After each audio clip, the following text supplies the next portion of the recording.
औज़ुबिल्लाहि मिनश्शैतानिर्रजीम बिस्मिल्लाहिर्रहमानिर्रहीम। Dear student colleagues lawyers, अस्सलाम वालेकुम। आज का हमारा टॉपिक है चैप्टर 17 पाकिस्तान पीनल कोड का। जो पाकिस्तान पीनल कोड का चैप्टर 17 है वो रिलेट करता है ऑफेंसेस अगेंस्ट द प्रॉपर्टी, जिसके अंदर थेफ्ट है, एक्सटॉर्शन है, रॉबरी है एंड एट द एंड डकैती में से प्रिपरेशन ऑफ प्रॉपर्टी। और उसके बाद जो ट्रस्ट के रिलेटेड जो इसके अंदर सेक्शंस हैं, इस पूरे चैप्टर के अंदर हम ये टॉपिक पढ़ेंगे। कंपटीशन के एग्ज़ामिनेशन के हवाले से ये चैप्टर इंतहाई इम्पोर्टेंट है, उस वजह से कि इसके अंदर या तो थेफ्ट एंड एक्सटॉर्शन के हवाले से क्वेश्चन पूछा जाता है, या रॉबरी एंड डकैती या एक्सटॉर्शन के हवाले से नॉर्मली क्वेश्चन पूछा जाता है। तो इस लिहाज से हम इनको टॉपिक वाइज जो है डिस्कस करेंगे। और इसके अंदर आज का हमारा जो टॉपिक है that is a theft. What is theft, उसकी डेफिनेशन, थेफ्ट होती क्या है, उसके इंग्रेडिएंट क्या हैं, और पाकिस्तान पीनल कोड के तहत कौन कौन से सेक्शंस हैं जो थेफ्ट के रिलेट करते हैं, और डिफरेंट काइंड ऑफ थेफ्ट जो है उसके अंदर उसकी पनिशमेंट क्या है। और एट द एंड हम एक्सटॉर्शन को भी डिफ़ाइन करेंगे और उसकी जो पनिशमेंट है उसको भी हम डिफ़ाइन करेंगे, और इन दोनों का डिफरेंस क्या है थेफ्ट एंड एक्सटॉर्शन का, उसको भी हमने डिस्कस करना है। तो इस डिस्कशन में पार्टिसिपेट करने के लिए आप हमारा channel law society of Pakistan जो है इसको सब्सक्राइब कर लें और साथ दिए हुए बेल के बटन को प्रेस कर लें ताकि आने वाली हर वीडियो आपको मौसूल हो सके।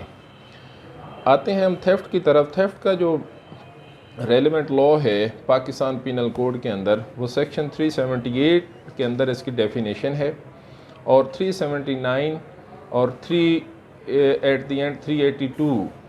379 से 382 तक जो थेफ्ट है इसके रेलिवेंट लॉ है, जिसके अंदर डेफिनेशन और different kind of punishment according to severity of the offence है। अब हम सबसे पहले इसकी जो डेफिनेशन है उसकी तरफ आते हैं, जो कि 378 के अंदर है। थेफ्ट की डेफिनेशन आपको आनी बहुत ज़रूरी है और इसको समझना भी इंतहाई ज़रूरी है। Whoever intending to take dishonestly any movable property out of the possession of the person without that person consent moves that property in order to such taking is said to commit theft। इसके अंदर basically 4 जो ingredient हैं जो हमने discuss किए हैं। सबसे पहले इसके अंदर जो है intending to take dishonestly any movable property. सबसे इसके अंदर जो इम्पोर्टेंट है कि अगर आप कोई भी मूवेबल प्रॉपर्टी मूव कर रहे हैं, वहाँ से हटा रहे हैं, वहाँ से इस नीयत के साथ लेके जा रहे हैं कि उसमें आप कोई भी आपकी जो नीयत है मेंटली तौर पर ये हो कि मैं इसको इंटेंशनली तौर पर उस मालिक की मर्ज़ी के अलावा यहाँ से लेके जा रहा हूँ, तो इंटेंशन टू मूवेबल प्रॉपर्टी है। और यहाँ पे ये बात क्लियर करना ज़रूरी है थेफ्ट के अंदर, क्योंकि आगे जो इसकी डिफरेंट एक्सटॉर्शन, रॉबरी, डकैती में पढ़ेंगे तो वहाँ में मूवेबल और इमूवेबल का डिफरेंस भी होगा। तो थेफ्ट जो है 378 के अंदर सिर्फ और सिर्फ मूवेबल प्रॉपर्टी के बारे में है। इंटेंशन क्या हो, और इंटेंशनली टेक डिसऑनेस्टली बदनीयत की बुनियाद के ऊपर अगर आप उस प्रॉपर्टी को वहाँ से हटा रहे हैं, लेके जा रहे हैं, out of the possession of any person without that person consent, जिसकी ओनरशिप है, जिसकी मलकियत है, जिसकी पोजेशन में वो प्रॉपर्टी है, उसकी कॉन्सेंट, उसकी रज़ामंदी उसके अंदर आपके हटाने में शामिल नहीं है। आपकी उस मर्ज़ी के अलावा अगर वो प्रॉपर्टी आप वहाँ से मूवेबल प्रॉपर्टी जो है वहाँ से लेके जा रहे हैं। और तीसरा है जो move that property in order to such taking is said to commit, और अगर ये प्रॉपर्टी आप इस नीयत के साथ यहाँ से मूव करते हैं तो उसको कहते हैं ये थेफ्ट है। इसके लिए इंग्लिश का जो वर्ड है वो आप राइट डाउन कर लें, वर्ड WORD वर्ड जो है, इससे आपको इसकी डेफिनेशन जो है आसानी के साथ मैंने एक वर्ड बनाया है, आपने इसको याद करना है, जो it will be very helpful for you to remember the definition of theft. Word WORD। W mean without consent of the person who is the owner of that property, who is in possession of that property. Second is the O, out of the possession of that person, उस person के possession से दूर लेके जाना। And third word is the R, removal of the movable property. And fourth one is the dishonestly intention. तो अगर हम इसको दें, इसको सिंपल इस WORD जो मैंने वर्ड बताया, इसके चार जो अल्फाज हैं, इन चारों इंग्रेडिएंट को आप इस तरह कर लें कि whoever dishonestly intentionally, removal of immovable property out of the possession of the person without that person consent is called theft. ये एक लफ्ज़ आप अगर आप याद कर लें तो ये आप इसके अंदर इसको आसानी से रिमेंबर करेंगे। थेफ्ट के अंदर जो आगे एक्सप्लेनेशन के अंदर उसके 3-4 जो उसकी चीज़ें हैं, एक्सप्लेनेशन हैं, वो आपको भी पता होने चाहिए कि थेफ्ट के अंदर क्या क्या जो है वो फॉल करता है। सबसे पहले ये है कि कोई भी चीज़, कोई भी प्रॉपर्टी अगर वो ज़मीन के साथ फेस्टन है, जुड़ी हुई है, लगी हुई है, वो मूव नहीं कर सकती। जब तक वो ज़मीन के साथ फिक्स है तो उसको हम कहते हैं कि that is a immovable property. और जैसे ही वो ज़मीन से अलहदा हो जाएगी, ज़मीन से कट कर लेते हैं, उखाड़ लेते हैं, तो उसको हम कहते हैं कि that is a movable property. और अगर उसको ज़मीन से कट करके ले जाएंगे तो उसको कहते हैं कि ये थेफ्ट किया। मिसाल के तौर पे दरख्त है, अब दरख्त जो है उसको काट कर उसको वहाँ से मूव कर देते हैं, तो वो 378 की डेफिनेशन के अंदर जो है वो थेफ्ट के ज़ुमरे में आएगा। सेकंड एक्सप्लेनेशन ये है कि अगर कोई ऐसी मूवमेंट आप इफ़ेक्ट करते हैं जो उस पूरी प्रॉपर्टी का कोई ख़ास हिस्सा होता है, तो उसको भी हम कहते हैं कि वो जो थोड़ी सी मूविंग है वो भी थेफ्ट के अंदर आएगी। मिसाल के तौर पे बड़ा दरख्त है, जैसे मैंने मिसाल दी, दरख्त का कुछ हिस्सा काट लेते हैं, एक बड़ा अनाज पड़ा है किसी भी जगह पे,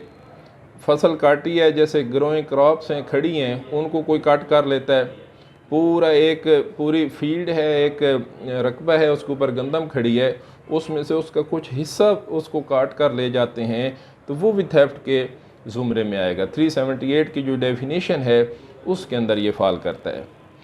नेक्स्ट उसकी जो एक्सप्लेनेशन है वो ये है कि अगर कोई भी ऐसा मूवेबल ऑब्स्टिकल है जो रुका हुआ है किसी आसरे के साथ, उसको रोका हुआ है, और जैसे ही उसकी वो रुकावट आगे से हटाएंगे, वो पार्टिकल जो है या वो जो चीज़ है वो मूव करनी लग जाएगी। जैसे ही उसने मूव करना शुरू किया, उसी के साथ ही जो थेफ्ट है वो ऑफेंस अट्रैक्ट होना शुरू हो गया। उसकी डेफिनेशन जो है थेफ्ट के अंदर वो फॉल करेगी, क्योंकि उसकी नीयत ये है कि मैं इस पार्टिकल को आगे से हटाऊंगा, ये मूव करने लग जाएगा और इस ख़ास डायरेक्शन के अंदर मूव करेगा कि फिर आगे जाके मैं इसको अपने कब्ज़े में ले लूँगा। मिसाल के तौर पे एक कोई ऐसा बॉक्स है जिसके नीचे टायर लगे हुए हैं रिवॉल्विंग, वो किसी जगह पे रुका हुआ है, उसके अंदर बड़ी कीमती किस्म का मटेरियल है, उसके अंदर कीमती किस्म की कोई ज़ेवरात हैं, उसके अंदर कीमती किस्म का कोई ऐसा और चीज़ें हैं, घर का सामान है, और उसको रोक के रखा हुआ है किसी ने आगे से, और किसी पर्सन की इंटेंशन ये है कि मैंने इसको लेके जाना है। वो क्या करता है कि उसकी जो आगे से रुकावट है वो उसको हटा देता है। रुकावट जैसे ही हटती है, वो जो ट्रॉली है या जो भी वो सामान है वो उसके ज़रिए से ख़ास डायरेक्शन के अंदर उसकी मूवमेंट शुरू हो जाती है।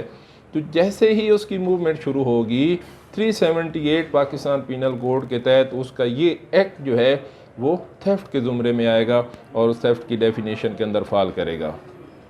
उसके बाद उसकी फोर्थ जो नेक्स्ट उसकी है एक्सप्लेनेशन, उस एक्सप्लेनेशन के अंदर है कि अगर कोई जानवर है, उस जानवर की जो मूवमेंट है, उस मूवमेंट आप इस हिसाब से करते हैं, कोई ऐसा एक्ट आप करते हैं कि वो जानवर को आप अपने हाथों से तो खोल के नहीं ले जाते, लेकिन कोई ऐसा एक्ट करते हैं कि जिसकी वजह से वो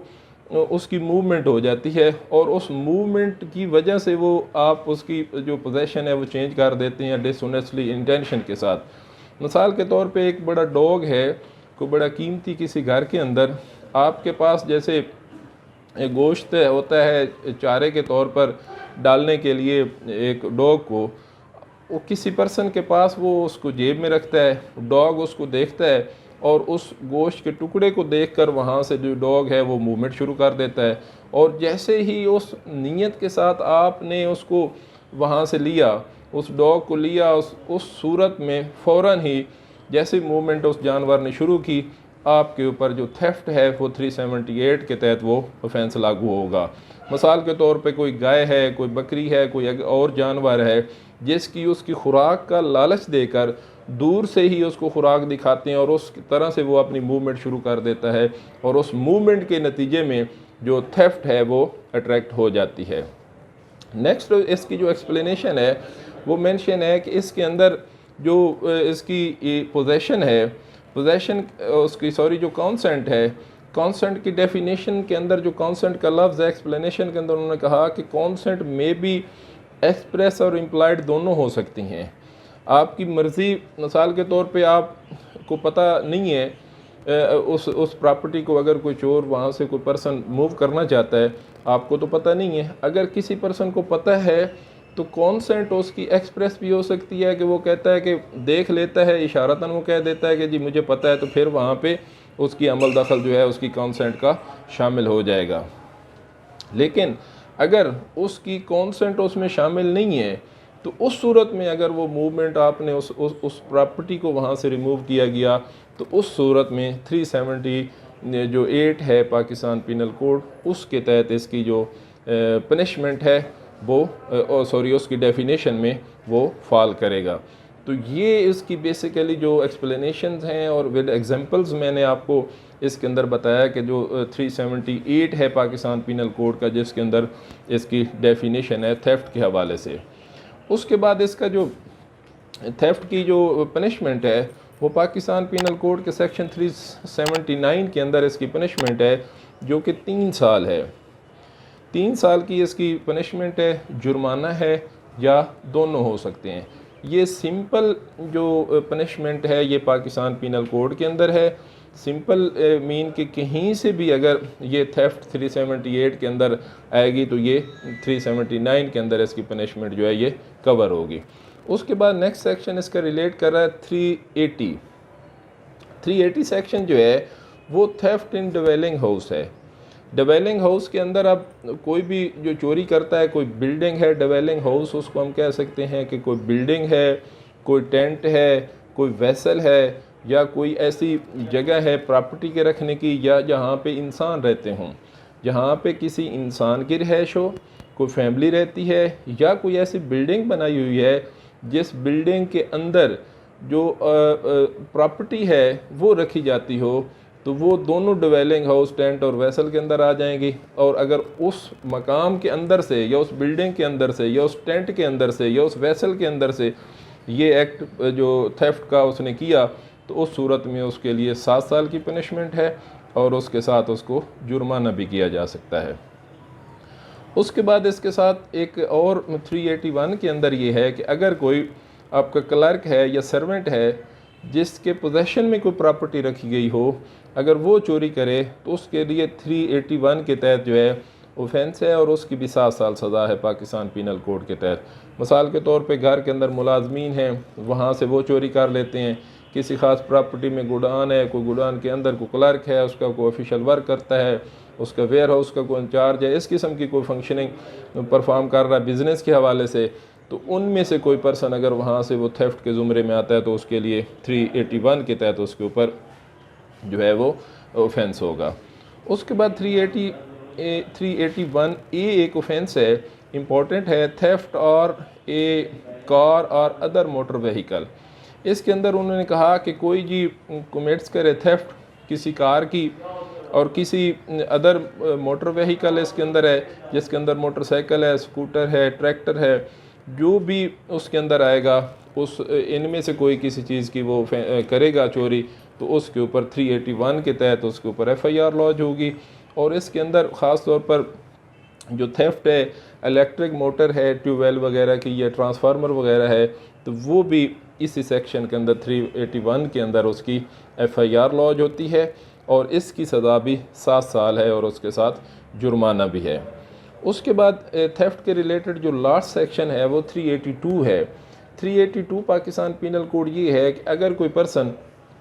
चोरी की नीयत से जाता है और चोरी करता है और उसने अपने साथ इस किस्म का वेपन रखा हुआ है, इस किस्म का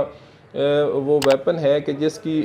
खदशे जिस वेपन की वजह से जो रॉन्गफुल रिस्ट्रेंट हो सकता है, कोई हर्ट हो सकता है या उससे डेथ भी काज हो सकती है उस वेपन से, अगर वो आपने कैरी किया हुआ है साथ अगर उस ऑफेंडर ने, तो उस सूरत में 382 के तहत उसके ऊपर 10 साल की सज़ा जो है वो रखी गई है और साथ जुर्माना भी रखा गया है। इसके अंदर मिसाल के तौर पे कोई पर्सन है वो किसी घर के अंदर चोरी करता है, किसी की जेब से प्रॉपर्टी जो है मूवेबल कोई ना कोई पैसा है वो निकालता है या कोई प्रॉपर्टी है वो निकालता है, लेकिन उसने साथ ही एक पिस्टल जो है अपनी जेब के अंदर रखा हुआ है। अब वो पिस्टल सिर्फ उसने रखा हुआ है कि उसने इस नीयत से रखा हुआ है कि आगे जिसकी वो थेफ्ट कर रहा है अगर वो आगे से रेजिस्ट करेगा तो उस सूरत में वेपन का इस्तेमाल करेगा। तो सिर्फ उसकी सेवेरिटी बढ़ने के साथ ही उसकी ऑफेंस उसने क्रिएट जो बेशक इस्तेमाल नहीं किया, सिर्फ उसके पास अगर वो पिस्टल है उस वजह से कि उस पिस्टल की वजह से किसी की डेथ रॉन्गफुल हर्ट हो सकता है और उसको रेस्ट्रेंट भी किसी बंदे को किया जा सकता है पिस्टल के ज़ोर पर। तो इस वजह से 382 के तहत जहाँ पे ख़दशा होगा इन 3 चीज़ों का, डेथ का, हर्ट का या रेस्ट्रेंट का, तो उस सूरत में वहाँ पे उसकी सज़ा जो है वो 10 साल है और 10 साल के साथ जुर्माना भी उसको किया जाएगा। तो ये थेफ्ट के रिलेटेड जो सेक्शंस हैं ये प्रैक्टिकली पॉइंट ऑफ व्यू और एग्ज़ामिनेशन पॉइंट ऑफ व्यू के लिहाज से भी इंतहाई इंपॉर्टेंट है और आपने इनकी पनिशमेंट के अलावा इनको याद करना है। उसके साथ हमारा जो नेक्स्ट इसके साथ नेक्स्ट इसका पोर्शन है 383 के अंदर एक्सटोर्शन। एक्सटोर्ट का लफ्ज़ जो है इंग्लिश के अंदर है कि एक्सटोर्ट मुराद क्या है कि आप छीनना, झपटना। थेफ्ट सिंपल है आउट ऑफ पोजेशन, यहाँ पे एक्सटोर्ट है कि छीन लेना, सख्ती के साथ आप अगर कोई चीज़ छीनते हैं तो उसको एक्सटोर्शन कह सकते हैं। कानून के अंदर इसकी जो डेफिनेशन है 383 पाकिस्तान पीनल कोड है, whoever intentionally put any person in fear of injury to that person or to any other and thereby dishonestly induces the person so put in fear to deliver to any person any property or valuable property or anything sign or seal which may be converted into valuable security commits extortion।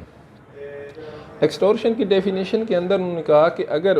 कोई intentionally किसी person को किसी fair या injury के खौफ के में डालकर कोई चीज़ उससे छीनता है और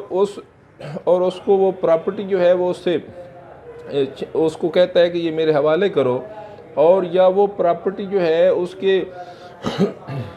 वैल्यूएबल सिक्योरिटी है वो उससे इंड्यूस करता है, उससे छीनता है, या कोई ऐसे साइन करवा लेता है और उस प्रॉपर्टी उस साइन की वजह से वो वैल्यूएबल सिक्योरिटी बन जाता है, तो वो तमाम और वो उस साइन की वजह से अगर वो प्रॉपर्टी वैल्यूएबल बन जाए तो वो एक्सटॉर्शन के अंदर आएगी। इसके अंदर जो लफ्ज़ आपने ऐड करना है, जैसे मैंने वर्ड वहाँ पे बताया, उसके साथ आपने क्रिमिनल फोर्स का एक वर्ड उसके साथ यूज़ करना है। बाकी पूरा वही होगा कि अगर आप प्रॉपर्टी को ले रहे हैं वहाँ से out of the possession of the person लेके जा रहे हैं, उसकी इंटेंशन नहीं है, यहाँ पे एक फोर्स का यूज़ है इसके अंदर एक्सटॉर्शन के अंदर। Put any person in fair of injury, किसी भी शख्स को ये खौफ दिलाना कि मैं इस वेपन के ज़रिए से आपको इंजर्ड कर दूँगा। वहाँ पे जो थेफ्ट है वहाँ पे फोर्स शामिल नहीं है, यहाँ पे फोर्स का एलिमेंट शामिल है। इसके करने के साथ ही जो है वो उसको जो है वो एक्सटॉर्शन का ऑफेंस डेफिनेशन के अंदर आएगा। मिसाल के तौर पे इसके अंदर है कि एक पर्सन है वो किसी दूसरे पर्सन जो जी है उसके बच्चे को जो रॉन्गफुल कन्फाइनमेंट कर देता है और उसको कहता है कि ये जो कागजात हैं इनके ऊपर साइन कर दो, या ये प्रॉमिसरी नोट है इसके ऊपर साइन कर दो, और उस प्रॉमिसरी नोट की वजह से उसको कोई फ़ायदा हो रहा है और वो साइन शुदा जो उससे ले के वो रख लेता है और उसको कहता है कि ये करो अदरवाइज़ ये जो बच्चा है ये मेरे कब्ज़े में। तो ये अंदर थ्रेट उससे जो अगर उसको फोर्सफुली उससे साइन करवाया गया तो ये एक्सटॉर्शन की डेफिनेशन में आएगा। उसके पास इसकी दूसरी ये है कि एक पर्सन है उसको एक सफ़ेद कागज़ के ऊपर साइन करवा लिए जाते हैं और उसको थ्रेट होता है कि अगर आपने साइन ना किए तो इसकी वजह से हो सकता है कि मैं आपको ग्रीवियस हर्ट कर दूंगा। उस ग्रीवियस हर्ट, उस खौफ के साथ, उस खौफ की वजह से अगर वो खाली पेपर के ऊपर साइन कर देता है और बाद में वो खाली पेपर जो हैं वो कन्वर्ट किए जाते हैं इनटू अवेलेबल सिक्योरिटी, तो उस सूरत में एक्सटॉर्शन का ऑफेंस जो है वो उसकी डेफिनेशन 383 के तहत ये भी आएगा। अब इसकी पनिशमेंट जो है वो 384 के अंदर है, और जो एक्सटॉर्शन जो है वो कमिट करेगा imprisonment which may extend to 3 year, तो एक्सटॉर्शन की जो सज़ा है कम से कम वो 3 साल है और उसके साथ उसका जुर्माना भी है। अब एक्सटॉर्शन और जो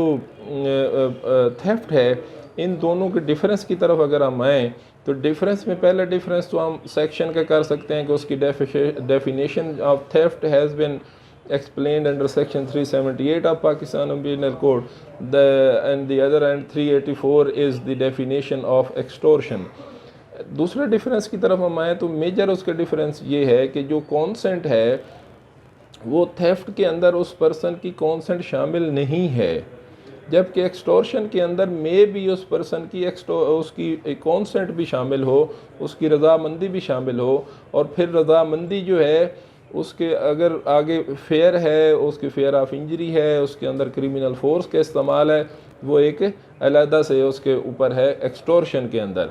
जबकि थेफ्ट के अंदर इस किस्म की कोई जो क्रिमिनल फोर्स है या फेयर ऑफ इंजरी या खौफ का डर नहीं है, वहाँ पे तो उस पर्सन की कॉन्सेंट भी शामिल नहीं है। तो नेक्स्ट जो डिफरेंस है वो प्रॉपर्टी का है। वहाँ थेफ्ट के अंदर से मूवेबल प्रॉपर्टी के बारे में है, जबकि एक्सटॉर्शन के अंदर मूवेबल और इमूवेबल दोनों प्रॉपर्टीज़ जो हैं वो हो सकती हैं। जैसे मिसाल के तौर पर किसी मकान के मलकियत के कागजात हैं वो एक्सटोर्ट कर लिए जाते हैं, उससे छीन लिए जाते हैं, उनका आगे इस्तेमाल किया जा सकता है, तो वो उसकी अंदर एक्सटॉर्शन के अंदर वो भी आएगा। तो उसके बाद उसकी एग्रीवेटिव फॉर्म है। एग्रीवेटिव फॉर्म से मुराद डिवेलिंग हाउस में है। उसके बाद उसकी डिफरेंट और सेवेरिटी है कि उसमें थेफ्ट के अंदर सज़ाएँ ज़्यादा हैं। एक्सटॉर्शन जो है इसके अंदर इसकी अदर काइंड जो हैं वो नहीं है। तो ये दो जो कंसेप्ट हैं पाकिस्तान पीनल कोड के अंदर, थेफ्ट एंड एक्सटॉर्शन, इंतहाई इंपॉर्टेंट हैं। इनको आपने याद करना है, उनके डिफरेंस को याद करना है और सज़ाओं को याद करना है। तो यही आज के लिए हमारा यही है। मैं इन्हीं अल्फाज के साथ आपसे इजाज़त चाहता हूँ। अल्लाह हाफ़िज़।